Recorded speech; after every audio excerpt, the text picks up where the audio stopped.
mentioned, generally speaking, that there isn't much of a turnover at your think tanks, but in terms of opportunities for internships, how does that compare? Are there more or less, or relatively the same? Addressed to all of you. More like transfer.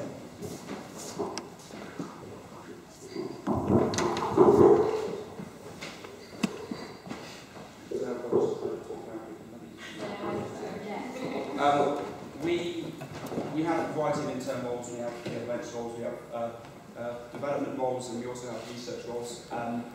We broadly, they run for 6 months and they're paid. We also have work experience which is unpaid, but it's nothing, not we advertise. Everything we advertise and that we generally build into our operations is paid. So yeah, every 6 months a few opportunities come up. But again, it's limited. I mean, we're looking at a research floor of 20 odd people, after you pay everyone's salaries. Given that we don't take any government money or any EU money, there's not much left. So, so yeah, there are relatively few. There are always examples of work experience, but the real internships where you actually get your hands on something, I think are probably relatively limited, but worth looking out for. I mean, you just keep checking websites. Just by way of answering this, I realise I slightly confused the issue by talking about how I work for a charity and suggesting that the other people on the panel don't. Of course, a think tank can also be a charity. I'm talking about, I work for the kind of charity, it's not the main thing that we do. Our main thing we do is provide a service. You get other charities where the main thing they do is campaign on behalf of a particular group. So the policy is important but not the essential function. That's the distinction I'm really trying to make. So my charity gets most of its funding, a significant amount, from government to provide a service, and then my role is around that. What that means is that we don't invest in internships to the same extent that a think tank does, because its job is to bring in new thinkers, and that's its real raison d'etre, to get that thinking done.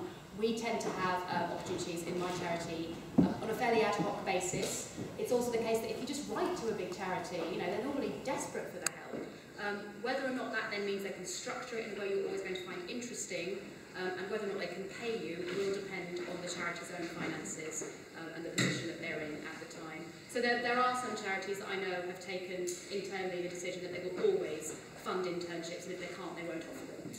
So that's the decision, for example, that my charity has made. Unless you write to us and say, look, I really don't mind just coming in 1 day a week, and it's less an internship than just volunteering, just helping out, and you can always do that. No one will ever, I would put money on it, turn you down for that. And then to answer the Fabian Society, yes, they do have a more structured internship programme, and it is paid, and it's paid. I think on the internship issue, I think it's important to avoid kind of fetishizing the issue. Because I think a lot of people who are on the outside see, you know, I get an internship and then I'm in. Then I have an experience. And it's not always the case. I mean, while you asked that question, I was trying to think of the last 5 people who've entered RUSI, for example. And actually, I only think one of them had an internship, and it was actually with us. And it was regrettably unpaid, though it did lead to a paid job for him because he was in the right place. And he had a very specific skill set. He became a researcher in our sort of operational warfare program. He's a reservist who'd come back from Afghanistan, so he was like, he really fitted the slot.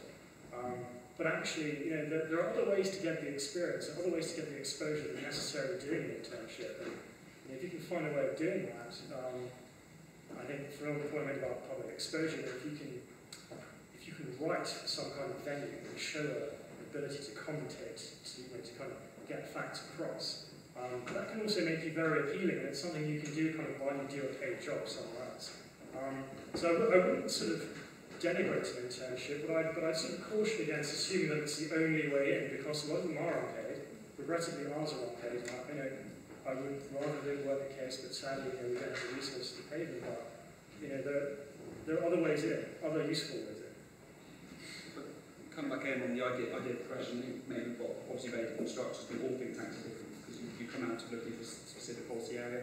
A girl actually, one of our research fellows had a report out today on childcare. She started as an intern, effectively working on phones. As part of that, she got to do research and she got to focus on the area she was interested in. She showed she was good and it was a way in. That's not always going to be the case. Some people just don't fit in with the opportunities at the right time. But within policy change, we do have those opportunities. But again, we were talking about every 6 months for internships, and I think we're getting, I don't receive the applications directly, but I think it's quite competitive. Thank you. We take the second question. Hi, thank you for the speeches. My name is Anton. Maybe I'll ask you. I'd like to ask each of you very briefly, what is the biggest challenge you've been exposed to in your career, and particularly in business settings, because you've got quite broad experience from working in the sector.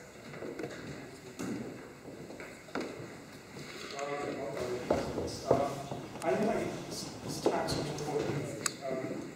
Think tanks are very vulnerable to currents outside their control.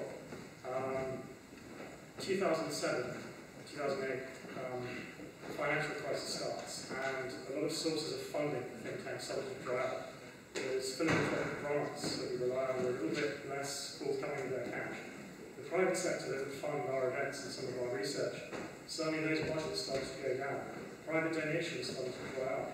Members started to leave because they couldn't afford the yearly subscription. This created a very hard environment for us to do our work at a time when the security issues we had to think about were bigger than ever. So, for example, we find ourselves writing about, we're trying to do research on the UK Armed Forces at a time when their budgets are being slashed utterly. It's now happening in America. So, we're trying to do these interesting research programs and events, but the money to do it is less than ever. And that impacted my department. I've seen very good colleagues who've had to be let go simply because the cash wasn't there to sustain their position.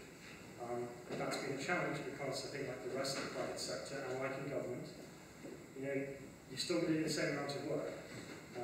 So it's not an ideal situation. I think tanks get it very hard in that regard. Okay, well, my greatest challenge was when I was director of Green Alliance. It was the only think tank I had been director of.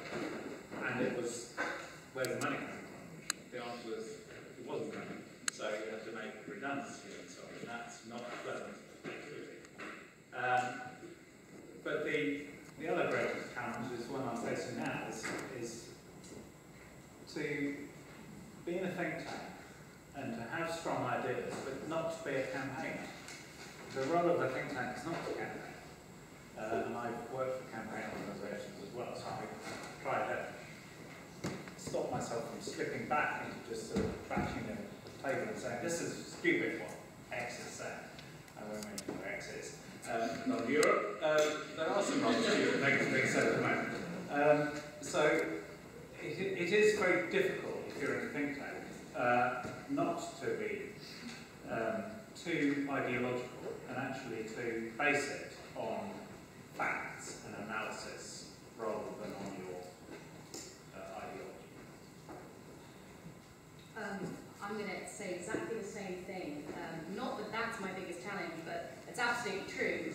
And the reason why I don't work for a think tank, but I'm a born campaigner, it's not enough for me just to have what I think is a great idea if I can't then throw everything I've got at trying to make it happen, trying to convince ministers to implement it, trying to explain to the media that they need to get behind it. I love that part of it.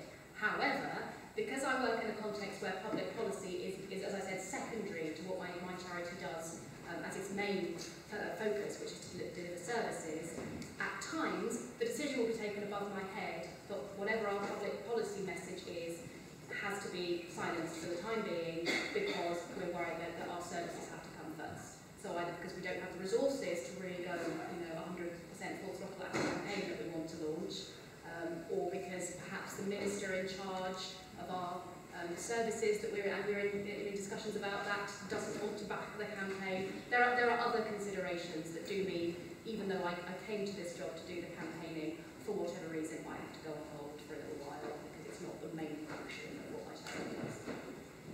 I think for me, being thrown in the deep end quite quickly, I haven't had any, you may be able to tell, I haven't had any formal training in terms of media, in terms of public speaking, in terms of even report writing. I learned everything by doing it. And so, whilst it's not something that I regret as such, it's something you have to get over pretty quickly. And you have to just think, okay, what did I do well there, what do I do badly? Get feedback from people that you know and kind of carry on. The other side of things is sometimes you can spend 6 months writing reports, you put it out there, you have a day of media work, and then you almost don't have any way of defending it. Sometimes the comms team that we have will be more interested in things. I've seen things written, not about my report fortunately, or any of my reports, but about the organisation or things about other people's reports which are just wrong, or they cherry-picked one sentence which happens to be badly worded, and then all of a sudden that's an absolute storm. So sometimes you do feel like you're putting yourself out there, and you just have to sit and take it without being able to clarify things. So that can be a bit frustrating. Just that, if you want to get trained, don't work for a think tank. Thank you very much. We're going to pass on to the next question. I just wanted to thank you for your presentations and for giving us an insight as to what you're doing in an everyday job. And before I ask my question, I just wanted to briefly advertise myself a little bit. I have I worked for the Imagination Development Program for a couple of years, and currently I'm a student at KCL studying public policy at master's level. And I have a keen interest in working in energy policy sector. And Mr. Tindale, you've noticed that you worked in the climate change area and everything.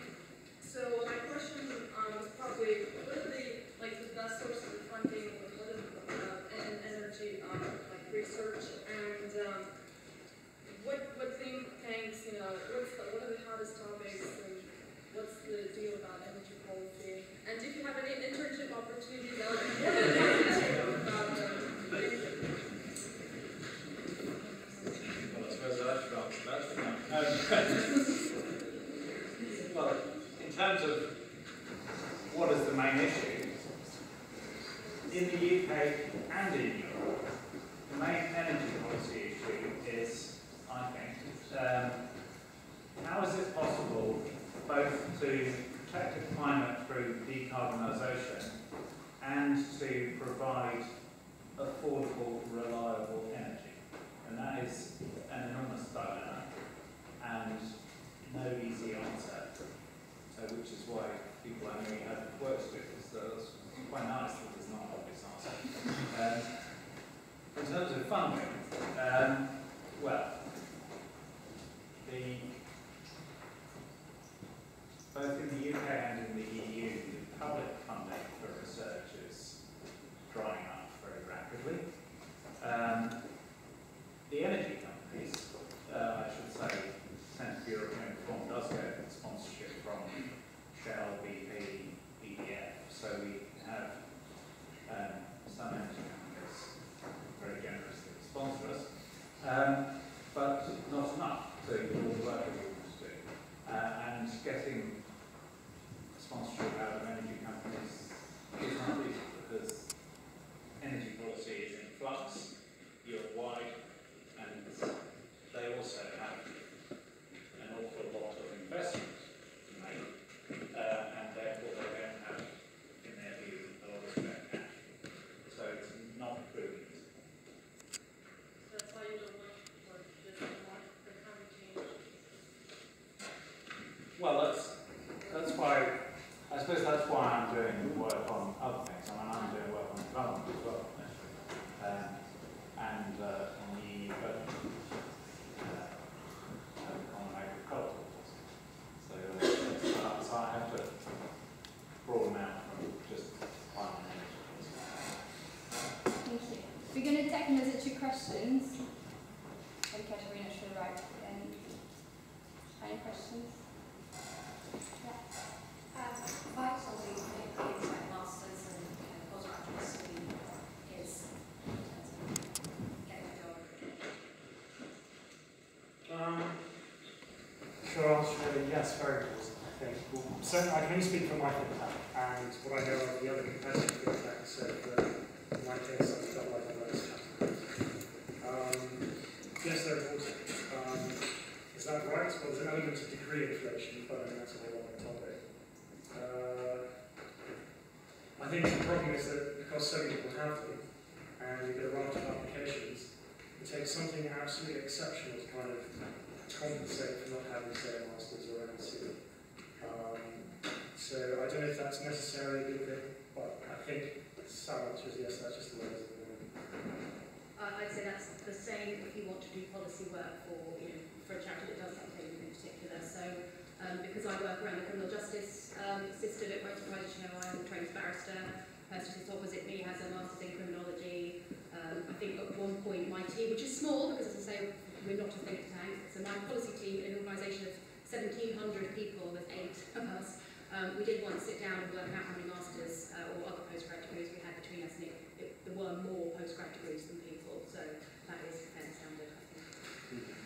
And health, sorry, I should say, health is one of the main places to get policy work in a charity campaign context, and it will help you in a very good way to have some kind of medical or science background. Yeah, I tend to agree with that. I wouldn't have got my masters. I wouldn't have got it if I hadn't specialised during that masters on in just what happens to be the right area. So there's the element of luck coming in again. Again, if the turnover is so low that you need to kind of land in the right position. There are people at my level as research fellows who do not have masters. Most of them spend a few years doing something. Some of them been in civil service for a couple of years. Or something similar, some of the campaign. So, yeah, likely you need that. Thank you. Is there an international dimension to your particular think tanks? I mean, is there any interaction with think tanks based in other countries or even in other continents? Yes. We have regular interactions with think tanks in most of the United States. I'm not sure we have all of the other 26, but most of them. And France, Germany, and Poland, we're very active with think tanks in all of those countries. We're also increasingly working with the Brookings Institute. In fact, one of our staff members is on secondment to Brookings in the States. And we try and work with think tanks in Russia and China as well. Of course, the situation is very different in those countries, and whether they are think tanks or arms of the government is, I don't know, because I don't know it myself, but the freedom of speech and political context is very different in those countries.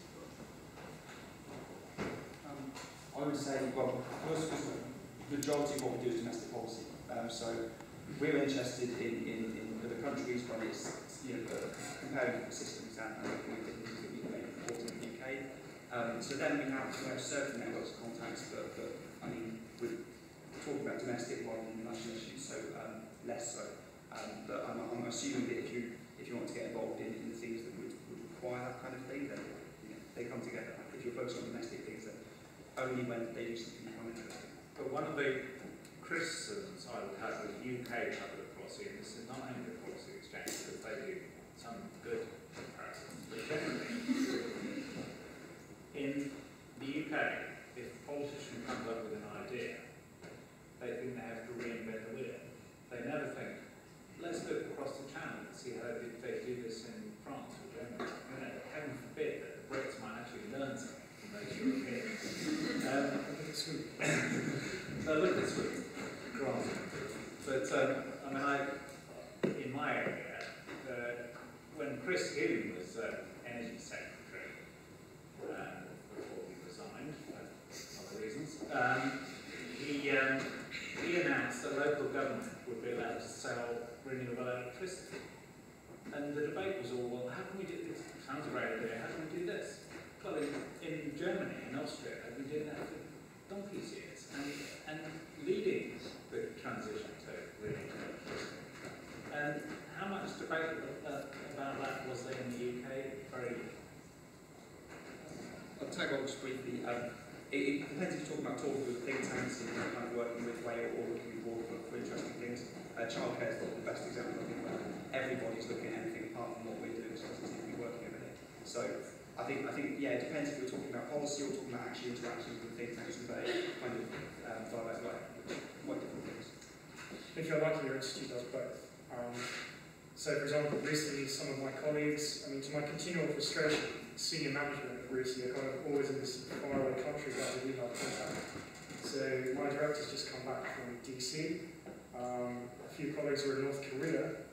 meeting with Korean People's Army to talk about a nuclear program, which suddenly took a turn for more interesting. So we have a lot of links with independent institutions abroad, but also we do a lot of work with essentially what are arms of government. I mean, any Chinese think tank is not independent. But they're a useful way of talking to government without talking to government, so we do a lot of track 2 diplomacy actually. But also an institution like RUSI, and again, like our competitors, IISS, Chatham House, a lot of the foreign policy think tanks, their area of work is necessarily looking outwards, so they don't simply look at parochial issues of, you know, is the military covenant being upheld by a government? We look at things like, what is the next threat to European security, the next threat to UK security? A lot of what we're doing right now is trying to work out what the UK's place in the world is, because there is no committed answer on that, for example. We're now heavily preoccupied with what's going to happen in Europe, because from a security perspective, so much rides on what happens there. So we have a vast range of work, but we also have those links, so there's a lot of travel through the rest of the world.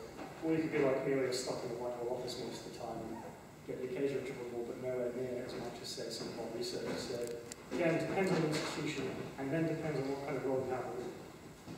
The Fabian Society does a lot of work with, particularly with Europe, partly because that's an issue that's of great interest to the left, and possibly, people may disagree next to me, but I think probably there are slightly more pro-European voices on the left than the right, so that's always been a great area of interest in the Fabian Society. It's also, least about it, a better source of funding a lot of the time, the EU. Research is going to help the case than we get domestically. And then also there is, of course, the independence referendum campaigns likely to come up, so I think we've mentioned some work on there. In my day job, I think it largely depends on the charity. If you have a campaign function, it stands to reason that working with similar charities in other countries can be helpful to you and can help you make your case. But sometimes it's not helpful. I work in, as I say, criminal justice policy. Our legal system is very different from most of the rest of Europe, so it isn't always directly comparable. I think it's probably quite ad hoc. Thank you. Any other questions? I'd like to know how big is the creation between think tanks and other costs? You've been talking about special advising, for example, but what about private corporations or the media or NGOs? How much fluctuation is there? Can you come to think tanks after you've been working 10 years for some NGO and then get back into NGOs or to consulting? How's your experience there? I'll ask to quick step up to go, but it depends. We just hired a new fellow in our Asia Security Program. He's come from International Crisis Group, which I sort of class as an NGO/advocacy. We have academics come in. There's a lot of kind of, it depends where you are. I think in America it's a completely different system. You've got a kind of revolving door between government think tanks and back into government. Look at something like Anne-Marie Slaughter, academia to government to think tank. Europe is a little bit different. I think academia is a way into think tanks. Some of our larger competitors, I think also form of government going to think tanks. So you kind of have the policy expertise, the contacts, and the sense of what is really. Again, I can speak for my sector. Well, it's quite difficult to answer. It's an excellent question, but given that the political situation has been however many years of Conservative government and 13 years of Labour government, and we don't know how many years of coalition government. So there hasn't been a sort of regular political turnover. And so my previous think tanks were led to centre before 97, and then most of my colleagues from those think tanks ended up together, and now of course they're all out of it. So most of them are working on policy, but not in think tanks. They haven't gone back. They haven't gone to the private sector. They're just sort of freelance. And it's not obvious, partly because, as people said, there's not big turnover of staff. So it's not obvious that there's so much revolving door. And I don't know how, if you were interested in working in the private sector, I don't know how useful think tanks on your CV would be, but maybe others may. I think it matters who you are and what you're doing. We've got people who work in different areas of interest. If you're working in crime justice area, then chances are there's some businesses out there interested in your expertise. If you're working in my area, doing labour market analysis, there's a pair scratching to figure out where to go next, if any at all, for the time being. So I think it really does depend. I think a lot of people come from the civil service, but they won't go back. And yeah, I mean, there's this bad option, but I think it's a problem in kind of Westminster as a whole. I think that if you've been in government and also you're not in power, figuring out where to go is very difficult. It really is. And assuming you don't want to go into kind of full-on lobbying, then it's just tough. I think it does depend on the situation, but it can be a question that hangs over you a little bit, especially if you're kind of trying to build a career. Some people use think tanks as where they kind of end up, and that's